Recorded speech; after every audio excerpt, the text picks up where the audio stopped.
今日分享一個廣東燙風嘅方法，好簡單嘅，一學就識。好多人啊睇咗我幫我仔燙風嘅視頻，咁啊買咗個銀幣翻去，都話好好用。但係燙咗風之後呢，成個銀幣變紅變黑咗之後呢，就話唔識清洗。咁嗱，今日呢雪梨呢就教大家點樣去清洗個銀幣。咁呢一個呢就係我啱啱幫我仔燙完風嘅銀幣。咁大家知唔知呢個顏色係代表咩意思啊？咁好多時候啊，準備放暑假啦。咁咧好多姊妹咧都中意帶小朋友出去旅遊出去玩嘅。咁小朋友出去旅遊嘅時候咧，就肯定會食好多咧亂七八糟嘅嘢。咁帶佢出去玩，唔小心跌親或者食滯咗啊，你都可以隨時帶住呢個銀幣帶出去咧，就隨時可以用啦。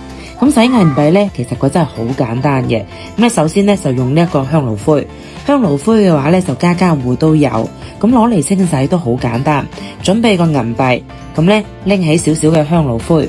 銀幣咧記得濕一濕水喎，咁之後咧銀幣放喺香爐灰入面，兩邊咧都要黐滿晒香爐灰，咁咧就用兩隻手咧捽一捽佢，用力捽一捽，咁咧用到香爐灰嘅摩擦力，就可以將銀幣表面清洗乾淨噶啦。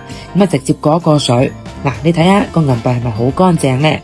咁你咧見到佢咧就即刻變翻白，係咪好簡單？咁呢個銀幣清洗乾淨之後，我哋就可以拆翻乾佢。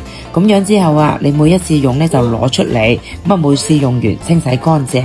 老一輩傳落嚟嘅燙風方法咧，其實真係好好使嘅。你哋咪話唔信啊？你知唔知啊？每一個人咧燙風出嚟咧個銀幣嘅顏色嘅話咧都係唔一樣嘅，唔同嘅顏色，你哋又知唔知係咩意思咧？